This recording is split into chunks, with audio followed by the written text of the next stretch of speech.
Here's a shot I took of Fred McMurray just recently. This was taken 5 years ago on the set of The Mating Game with Debbie Reynolds and her new baby. Go to sleep, my little honey. Mommy has to make some money.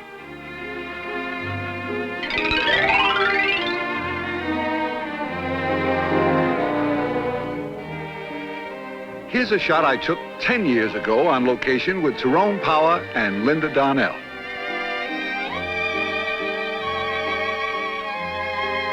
This was taken 20 years ago at an Academy Award dinner.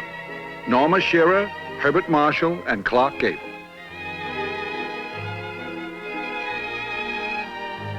And here's a picture I took over 30 years ago at a party when I first arrived in Hollywood. The two greatest, Laurel and Hardy.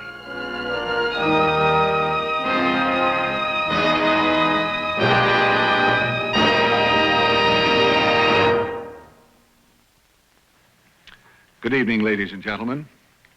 The film you're about to see is not intended to be an epical history of Hollywood. It is not a rehashed saga of the movies. It is merely a day-by-day personal film diary of pictures that I assure you you've never seen before and probably will never see again. Actually, this show has no deeper purpose than to call back pleasant memories of a lively group of people who worked hard and played hard in developing a great industry. Recently, we had a preview of this show. And one TV columnist summed it up this way. He said, everybody over to Ken Murray's house for home movies. Well, I read someplace that amateur photographers are America's largest hobby group. And I must say that they're very well represented in this town. You can see this show has a very expensive camera crew. I have no idea how Cary Grant or any of the others were bitten by the camera bug, but with me it was very simple. I merely started taking home movies out here to send back to the folks.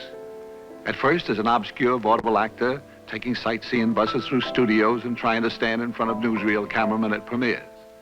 Of course, later on, when I got my first part in a movie at Paramount, opposite Helen Twelvetrees, a long-forgotten little opus appropriately entitled Disgraced. Get a load of that leading man. There's a method actor with no method. But there was some compensation. I did get some great pictures around that time. Here's a shot taken over 30 years ago on the Paramount Studios street.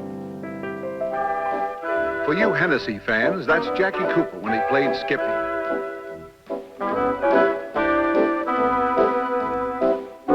He was warming up for a little publicity stunt with Groucho and Harpo Marx. That pretty starter is Carole Lombard.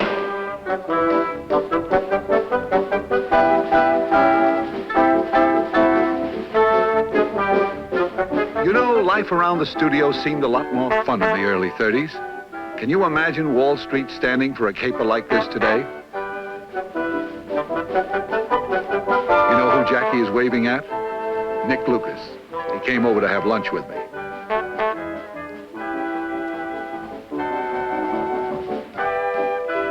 That fellow at the finish line is Charles Lawton. Harpo really gave Jackie a bad time. Yes, there was a spirit of gaiety and excitement on the lot that day. I don't know why that guy's spending so much time on his nose when it's the mouth that needs the attention. Joey Brown was making his first talkie. And so was Cecil B. DeMille. I think this was Cleopatra, starring Claudette Colbert. Here's a nice guy, Johnny Weissmuller. He was making a date for a premiere that night. Everyone on the lot was talking about that opening. It was a new picture called She Done 'Em Wrong. And no one was more excited than this young man. He was playing the male lead opposite Paramount's newest sensation, Mae West. The voluptuous blonde with the swaying hips and the pungent quotes.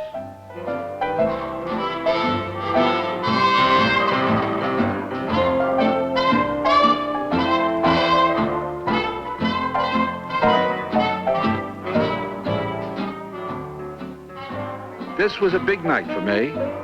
She thanked Sid Grauman for the use of the theater and hoped everyone would like her new picture. If you watch very closely, you can almost hear her say, "Why don't you come up and see me sometime?" Mae could well be proud of this moment. The whole town turned out to pay her homage. There's the King of Hollywood, Douglas Fairbanks Sr. And wherever you saw the King, you were bound to see the Queen, Mary Pickford, with Luella Parsons. Clark Gable with Rhea Gable, and Ruth Eddy. Carol Lombard and a group of friends.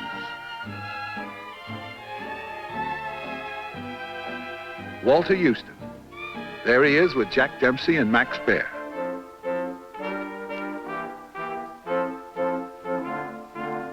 There's Russ Columbo with the beautiful Sally Blaine. She's Loretta Young's sister. Looks like Weissmuller got his date, Loopy Valet. All right, so I'm a bad photographer. I cut off his head. And of course, George Raft was there. Mae West made her first picture with him. The master of ceremonies was a very young Dick Powell. I've taken a lot of pictures of Dick through the years.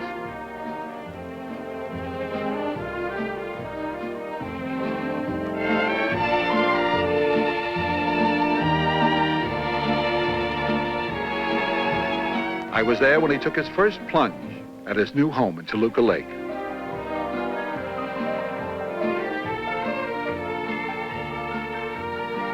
I remember when he got his first car, his first baby, and his first suit with a belt in the back.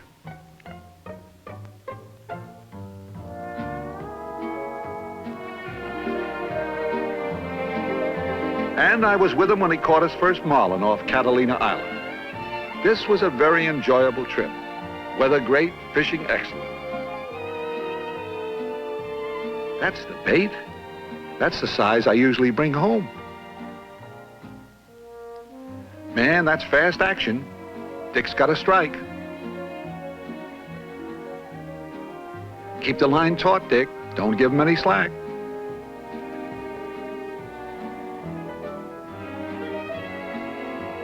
These are always anxious moments when they dance on their tail, trying to throw the hook.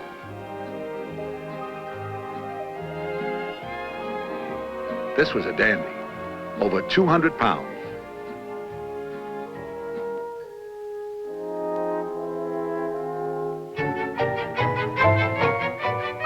Boy, the chances a happy fisherman will take when he's excited. Yes, in the early 30s, Catalina was the place to fish, and Malibu was the place to own a beach house. It was a badge of rank to be a member of this colony, well worth the 25-mile drive to and from work every day. It was Shantytown Deluxe, where each shanty cost thousands of dollars. That's Arthur Lake, one of my first friends in Hollywood. You know, digging up old pictures like this can be quite a discouraging shock to your ego. I'd always sort of remembered myself as looking like this fellow in a bathing suit. Well, maybe not exactly. That's Joel McRae. And certainly not like this fellow. That's Buddy Rogers. Here's a couple more Malibu beachcombers. John Bowles, Buster Collier, and Robert Wolseley. As time went on, in addition to Malibu, many of the stars built big homes further down the beach. That's Cary Grant's. Sounds like Cary's having a party.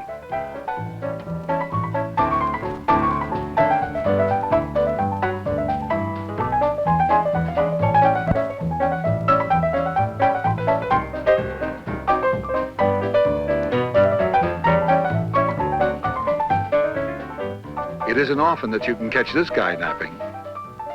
And here's another rare shot. Nowadays, you very seldom see a picture of Gertrude Lawrence, a charming girl.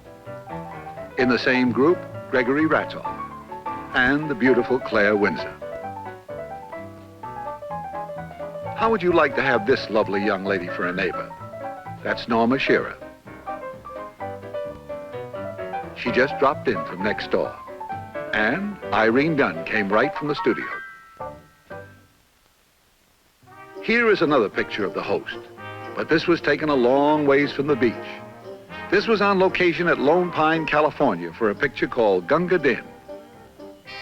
Man, I never saw so much action.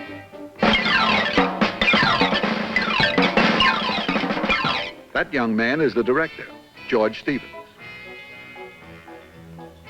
Victor McLaglen was in that picture. No doubt about this being a home movie. Vic is sure out of character. And there's the fellow who played the title role, Gunga Den. He's one of the finest character actors on the screen, Sam Jaffe. Today, you TV watchers know him as Dr. Zorba. When this picture was taken, Ben Casey was 8 years old. Cary Grant tells a very funny story about working with this elephant. Her name was Annie, and he said he spent so much time with her and she became so attached to him that every night she would trumpet and bellow and carry on, keeping the whole company awake until he went over and slept beside her. That Annie had a pretty good technique, using Cary Grant for a tranquilizer. Beautiful country up there at Lone Pine. I didn't take these shots. They were taken by Grant himself. You'd never guess who's holding that snake. Another star out of Gunga Den. Douglas Fairbanks Jr. Nice shot. I think that Grant is a little more artistic than I am. And here's another artistic photographer, Lou Ayres. He has quite a collection himself. The reason he was so amused when I was taking this picture recently is that he was kidding me about the first shot he ever took of me with his camera. There it is. Portrait of an early American hot rodder. Don't laugh. Beneath that pile of tin, there throbs a Model T. Of course, it doesn't throb unless you give it artificial respiration.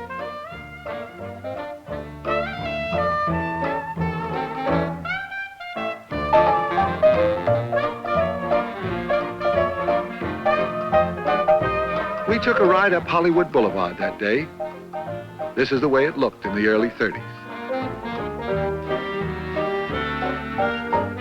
There's the old Hollywood Hotel at Hollywood and Highland. And there's the #1 citizen of Beverly Hills, Mary Pickford. Most of the big stars lived in the hills of Beverly. Here's the home of the most dynamic redhead ever to streak across the Hollywood sky, Clara Bow. And there's the it girl with her husband, Rex Bell, right after they were married. I like Adolph Zucker's description of Clara Bow. He said, she danced even when her feet were not moving. Some part of her was always in motion, if only her big rolling eyes. Here's what happens when you have a little film left on the roll. That's a very young Lou Ayres making like Tarzan. Only in home movies could you catch Lou in a mood like this. Actually, he's always been a very serious young man. It's interesting to note that Lou Ayres got started in movies playing opposite Hollywood's biggest star. This was the first day on the set. And the star, Greta Garbo. Naturally, I didn't take these pictures. These are from Lou's own collection. The movie was called The Kiss, and it was the last silent picture made at MGM. The set was completely enclosed, and a violin and organ were playing the music you are now hearing. Lou said he will never forget this day. This was the first scene they shot, and to add to the tension, just before he went on the set, he was informed that a very nervous director had 3 other young actors standing by, just in case. At this moment, Lou Ayres was 19 years old, Greta Garbo, 22.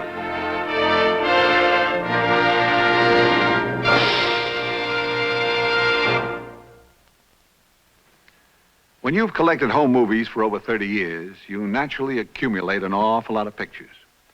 I'd moved around a lot in the last 3 decades, so locating and looking at miles of film for interesting shots was a king-size scavenger hunt. It's like rummaging through an old attic.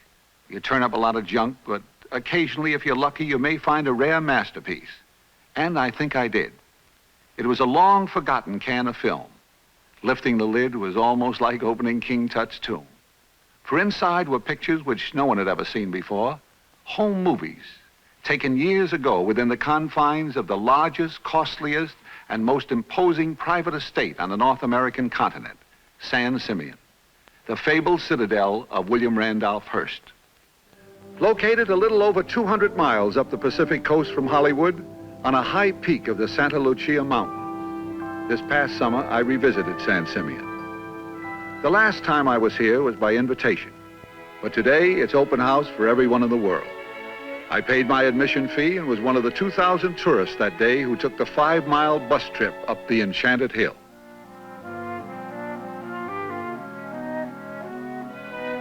This castle, opened Christmas Eve, 1925, was the focal point of the giant Hearst Ranch, at that time spreading over 300,000 acres, nearly half the size of the state of Rhode Island.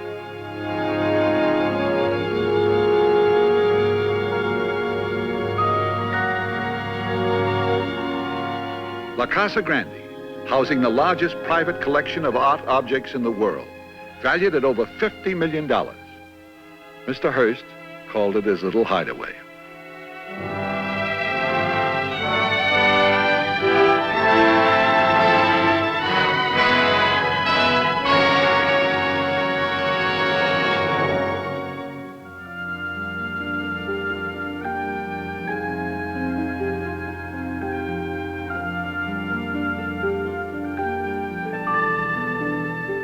The last time I saw this pool, those beautiful marble columns from Italy had just been uncrated and put in place.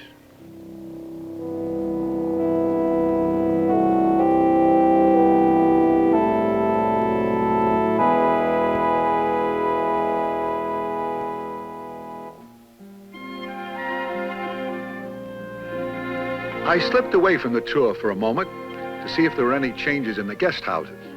No, my little bungalow was still there. Imagine me sleeping in Cardinal Richelieu's bed. Today, San Simeon is a state monument. But during its heyday, which spanned the roaring 20s and the fabulous 30s, it was the gathering place of the Hollywood immortals, with guests like Marie Dressler, seen here clowning with the host, William Randolph Hearst. That outfit she's wearing looks like a flea-bitten version of Touch a Mink.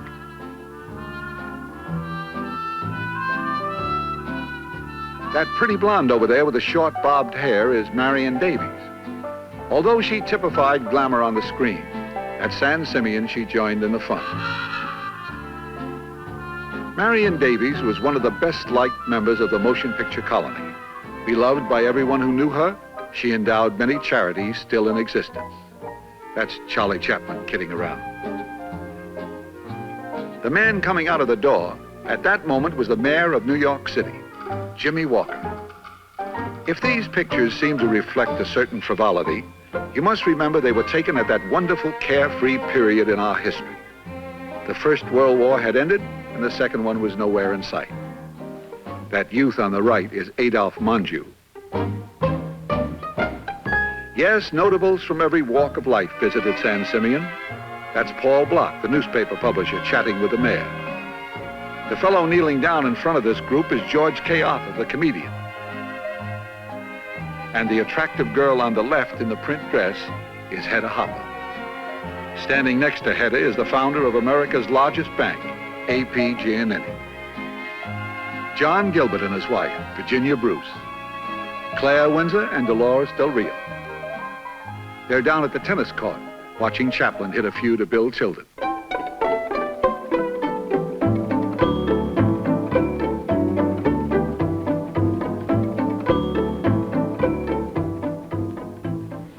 That teenager on the right is Carol Lombard. Nothing pleased the host more than when everybody got out of doors in the afternoon to take part in some group activity. He was proud of San Simeon and eager for his guests to enjoy it to the full. Many people have the sense of acquisitive possessiveness, but William Randolph Hearst was the only man ever able to indulge it to the hilt. But it was a strange paradox that this fighting giant of journalism with all his vast collection of material wealth should also have a tender passion for the treasures of nature, flowers, trees, and animals. Yes, Mr. Hearst was a happy man at San Simeon. Whether he was conducting business with his secretary or welcoming a famous guest like Lindy. In town, he was very reticent about having his picture taken, but up here he seemed to have no objection. He'd even kid about it. Part of the daily routine was to move the guests to the adjoining zoo to witness the feeding of the animals.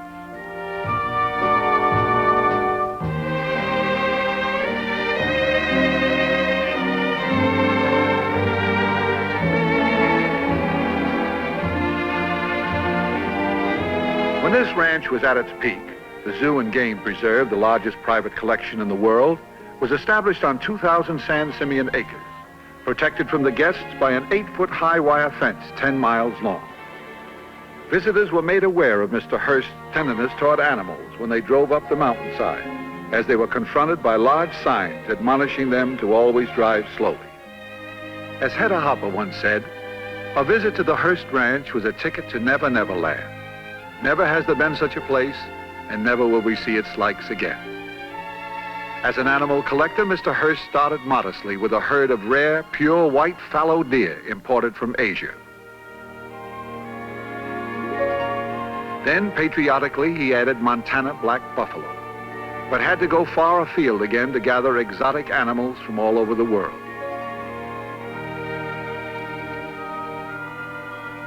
And when these animals stopped in the middle of the road, you stopped.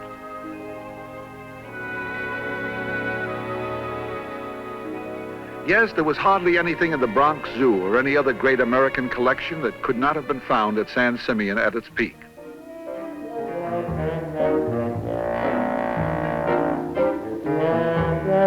If you were with us at Malibu Beach a little earlier in this show, you'll recognize my old friend, Arthur Lake.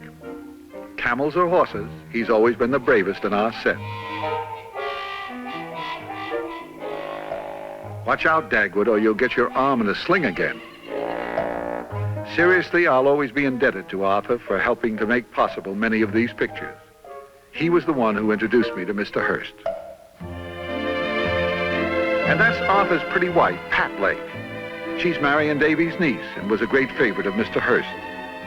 She was also very helpful in persuading the host to pose for some of these pictures.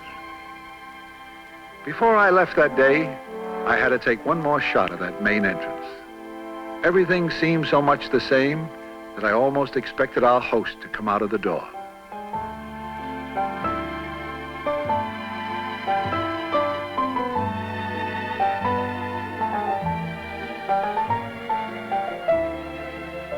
This next shot was Mr. Hearst's own idea. He said, let's make believe the camera's running backwards.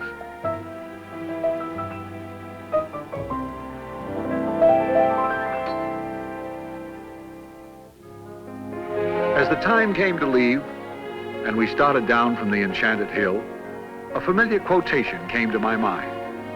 I think it was Kipling who said, "The tumult and the shouting die, the captains and the kings depart." It seems so true here at San Simeon.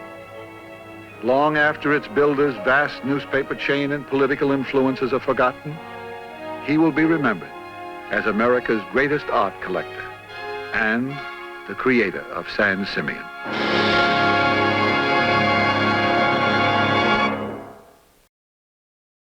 I hope you don't mind me bringing you out on the stage like this, do you? Mind if you hadn't brought me out here, I'd have slugged you. Well, what do you mean, Kirk? Well, I tell you, Ken, I just went up to Albany to visit my family. I have my 6 sisters and my mother. And, you know, I'm beginning to think they think I'm rather a failure because I'm not on television. Yeah. You know what my mother said to me? She said, Kirk, now, why aren't you a big star like Ken Murray? Oh. A natural reaction. Seriously, what does she mean by that? Well, I'll tell you, Ken, she figures it out rather accurately. You see, my pictures come to Albany about, once, twice, sometimes 3 times a year, whereas the Ken Murray show gets there about every week. Yes. So therefore, she wants to see me on television. Well, your ma's a real television fan, then. She watches our show, is that right? Well, she's watching it right now. That's why I'm here. I wanted her to know that I know some big stars. Would you hey, mind? Ma, look at me.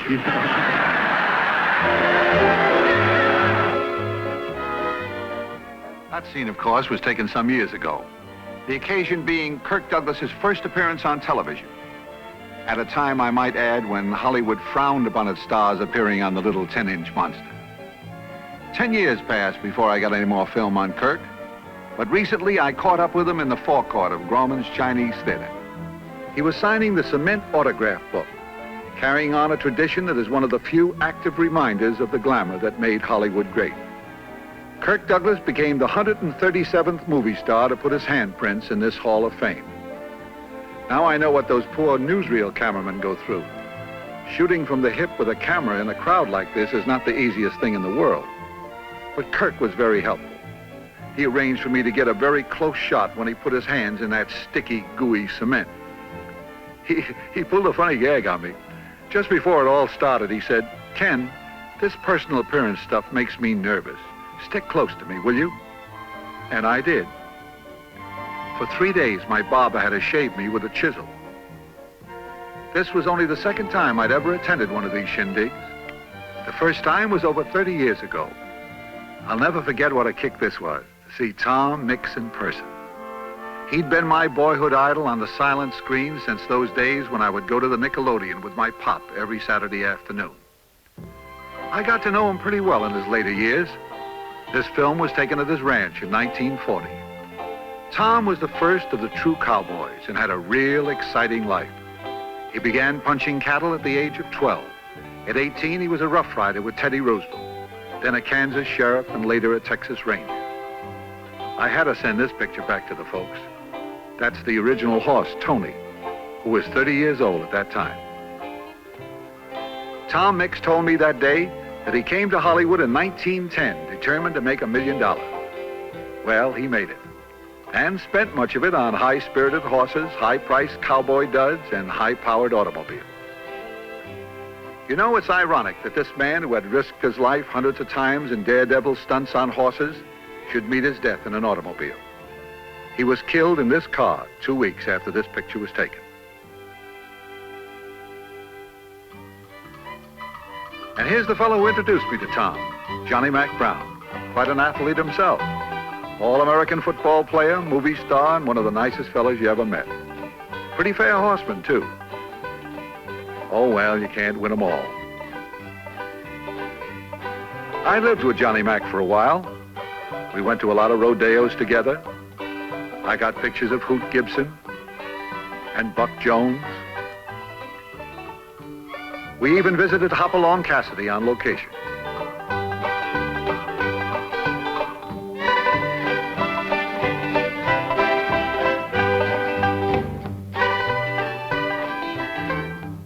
I'm sure Bill Boyd never dreamed when he was making these pictures that someday he would revolutionize an industry that hadn't even been invented yet.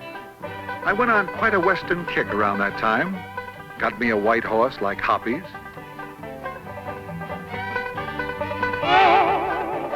Learned to spin a little rope.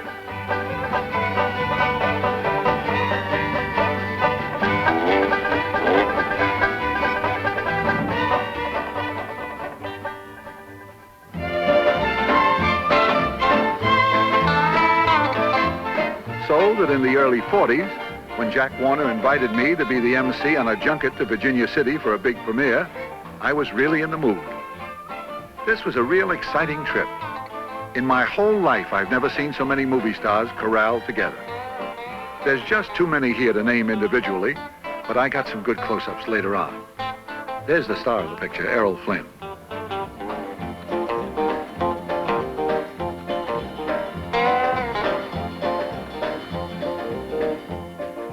First stop, Reno.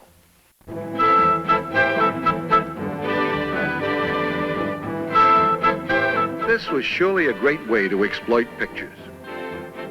How come we don't do this no more? We were all a little punchy by the time we hit Virginia City. That's Wayne Morris. Alan Hale agrees. He had a good time. Humphrey Bogart and Mayo Mathieu. Jane Wyman, Mary Astor, my next-door neighbor back home. There's Hoppy again.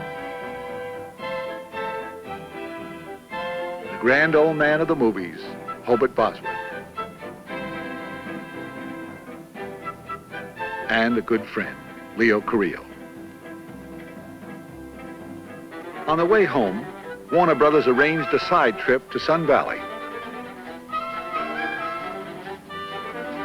You know, when I was a kid, my ambition was to be a locomotive engineer. Riding in the cab of this Union Pacific engine was the nearest I ever came to it. Sun Valley. This has always been Hollywood's favorite place for winter sports.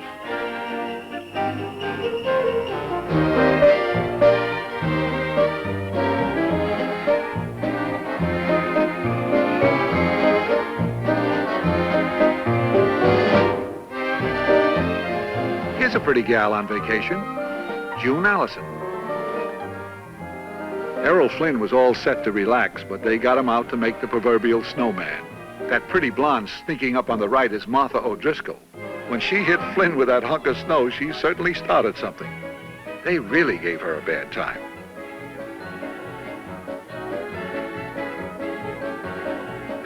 That's Johnny Weissmuller. Wayne Morris.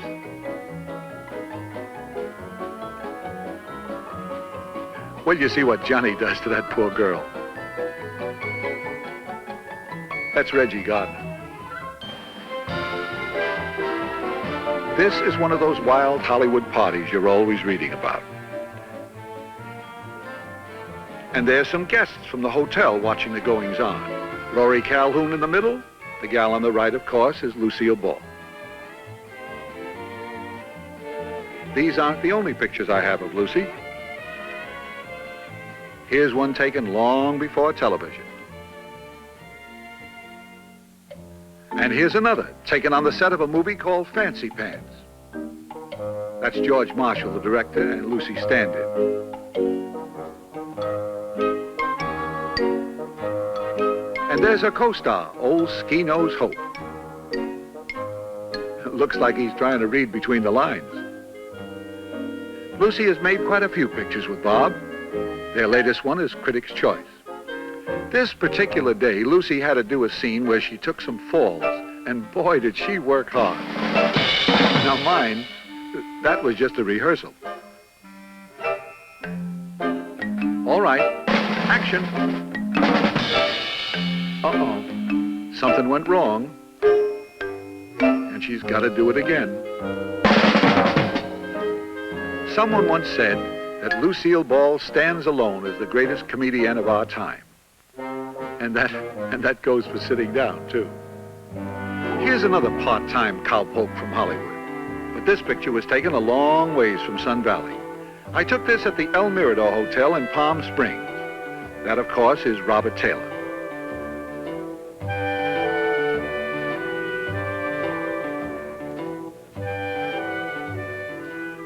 The reason for the long sideburns is that he was making Camille with Greta Garbo. Throughout the years, it's been interesting to watch the movie colony migrate from Malibu by the sea to Sun Valley in the snow and then to Palm Springs on the desert. And here's the fellow who was, for the great part, responsible for the migration, Charlie Farrell, founder of the Racquet Club. What started out in the 30s to be an intimate tennis club grew to be the most exclusive rendezvous for the Hollywood stars.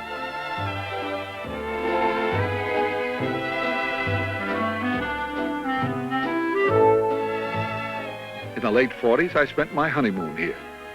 As a matter of fact, that young lady walking around the pool is my new bride. This was Christmas time, 1948, and everyone was in a festive mood. Fanny Brice, beautiful Margaret Sullivan, Joan Davis. She was in rare form that day, full of fun. Van Johnson picked the wrong time to try to sleep.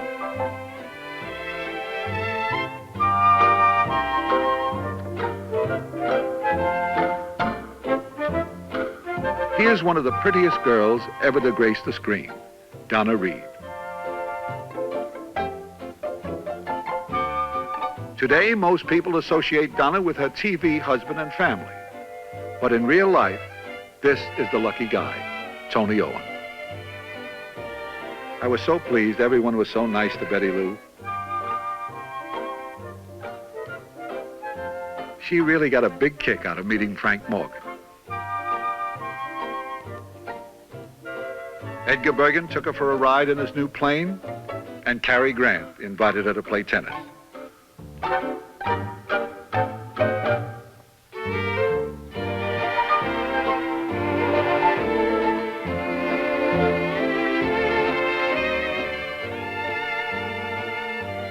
know, a thing like this might make some husbands very jealous, but not me.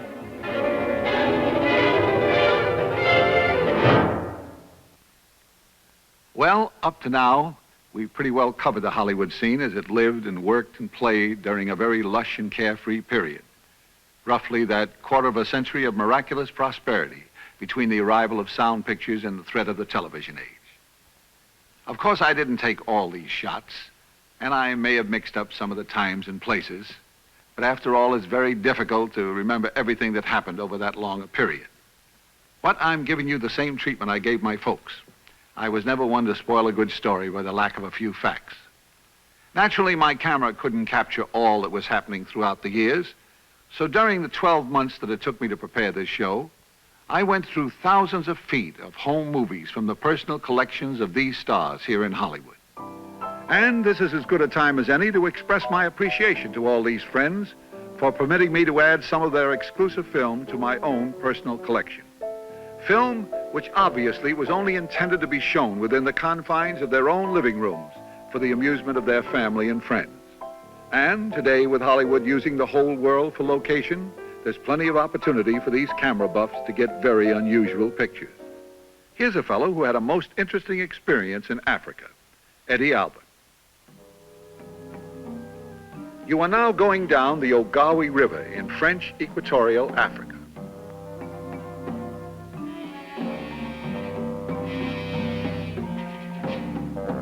Those slow-moving crocodiles are very deceptive.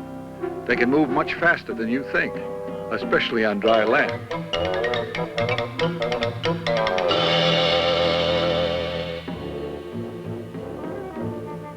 Miles from civilization in a little settlement called Gabon is a small jungle hospital run by one of the most dedicated men of our time, Dr. Albert Schweitzer. I sure envy Eddie. What a great picture to hand down to your grandchildren.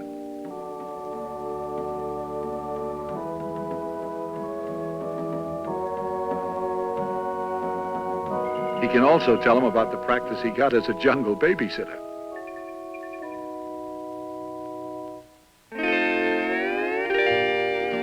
In the last year or so, I've taken a couple of overseas trips myself, but to places where the natives were a little more sophisticated.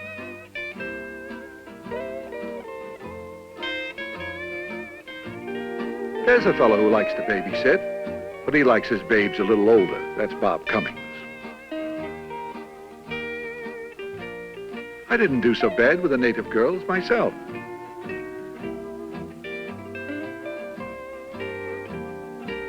But when Cummings went out for that surfing stuff, I went back to shooting pictures. He's pretty good, too. This was taken from an outrigger. Just to show you how the jet age has shrunk the world to a sleeper jump, one morning I took this picture of Bob riding a surfboard off Diamond Head, and 14 hours later I took this picture of him riding a rickshaw in Hong Kong.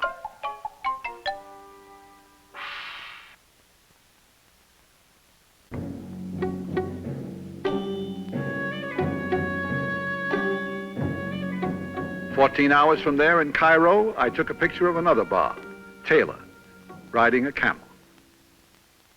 This picture was taken in St. Mark's Square in Venice. That's Gene Crane.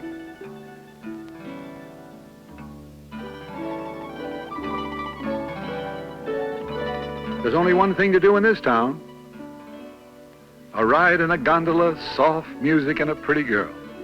Man, this is the life. But don't get excited. There's someone else in the boat.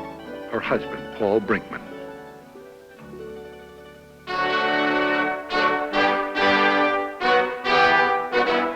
It was winter when we hit merry old England, and of all the unlikely people to meet at the Tower of London, especially where Anne Boleyn had throat trouble, was this fella, Pat Boone. If there's any doubt that people around the world still regard Hollywood stars as the glamour symbol, they should have been with me in Nice this past summer. Hundreds of people lined the streets and cars were locked bumper to bumper watching Glenn Ford and Hope Lang shoot a picture called The Grand Duke and Mr. Pym.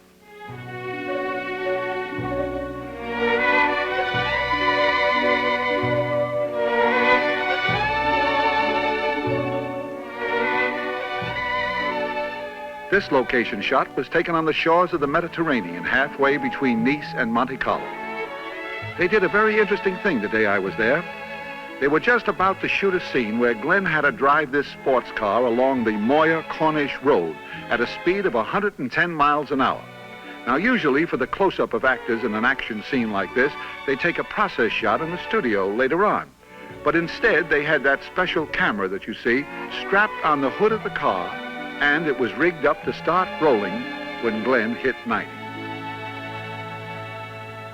Another very interesting location was in West Berlin. That's Bill Holden and his director, George Seaton, making the counterfeit trader in the actual locale of this true life story. And here's another guy who goes in for realism. That's John Wayne in Kenya, Africa, making Hatari.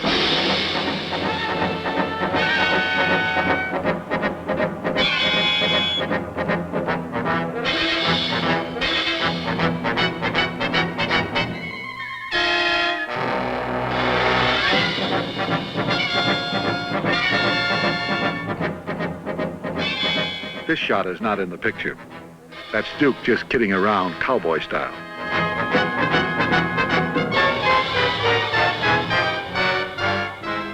Yes, they're shooting movies all over the world, but they're still making great pictures in Hollywood. Just recently, I worked in one at the Disney studio called The Son of Flubber. It was a sequel to Disney's big comedy hit, The Absent-Minded Professor. Fred MacMurray was the star. Fred seemed to get a kick out of my camera assistant. I had the whole family working that day. Those are my two daughters, Pammy and Jamie. Incidentally, the minute they got inside the studio, the first thing they wanted to do was to meet Uncle Walt. We finally tracked them down on the studio street. Walt Disney. Master of fantasy, weaver of dreams, and winner of 29 Academy Awards. When I tried to latch on to this trip around the studio, he said, "This is for us kids only. You take the picture."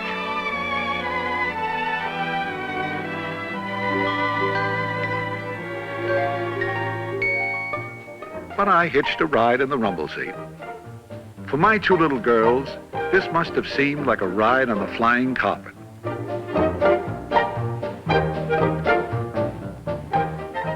I nearly died. He drove right through a movie set that was working.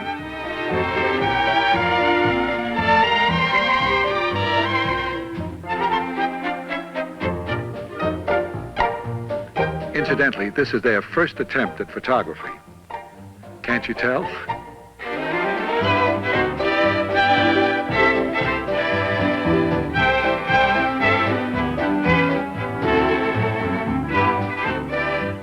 One of the things the kids wanted to see was how all these fantastic props are made. This is one of the new mechanical elephants. This particular prop is to mystify the patrons of Disneyland. It sure fooled the kids. I'll bet it could even fool another elephant. You know, it's almost like a symbol of the terrific growth of Disney, from a mouse to an elephant. As my two kids followed their favorite Pied Piper down Mazzaro Street, it occurred to me that here is surely the Hans Christian Andersen of our time.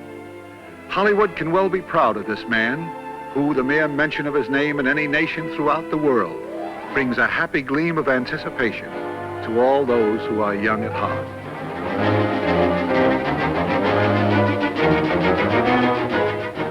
Needless to say, Walt Disney earned the eternal gratitude of a very proud daddy when he took time out from a busy schedule to show two wide-eyed youngsters the inside of the land of make-believe.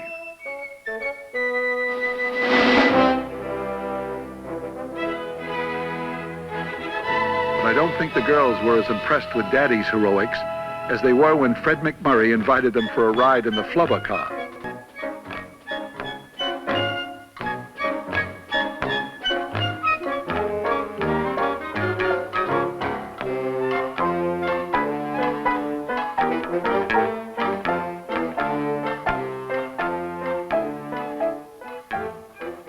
They kept saying to Fred, "Make it fly." They reckoned without the magic of Walt Disney. Guess who took this shot? Daddy, risking life and limb. That Glen Ford has nothing on us. Of course, my camera didn't start rolling until Fred hit 9 miles an hour. Well, it looks like nothing much has changed after all in 30 years. I wound up right back where I was at the beginning of the show, riding a Model T. But as you folks probably gathered, these sentimental journeys through my hometown are really a labor of love. And I also feel as Hollywood becomes historical, fighting to preserve the glamorous tradition that made it so great, it is a time for reminiscence and remembrance of things past. It's true, time puts a halo on a lot of things. Maybe Hollywood isn't or never was all I thought it to be. Maybe because I looked at my town through the other side of a home movie camera, I saw only the mink and not the plain old cloth coat. But one only sees magic when he's looking for magic. And so, whenever I want to recapture those days, I only have to turn out the lights in my living room, pull the drapes, and turn on my projector. There, glittering on the screen, I can see my town in its party dress, and see again those who shone so vividly across the horizon.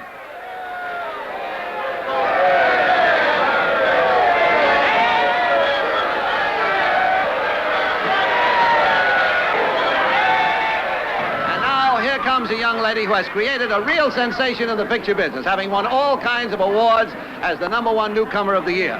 And believe me, a swell gal with it. Take it from me, I know her for a long time. Miss Marilyn Monroe. Come on out here, Marilyn. Marilyn, it's so nice of you to come here.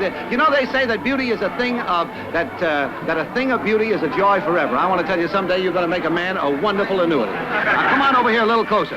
This is your television premiere, isn't it, Mariel? That's right. It feels almost like making pictures. Ah, yeah. Listen, I want to tell you something. Up to this time, television has been a medium, but now I say it's well done. Marilyn, I want to ask you one thing. I wonder if after, I know, Marilyn, when's the first time we met? Let's tell the folks. Well, once you almost gave me a job. That's right. Do you remember?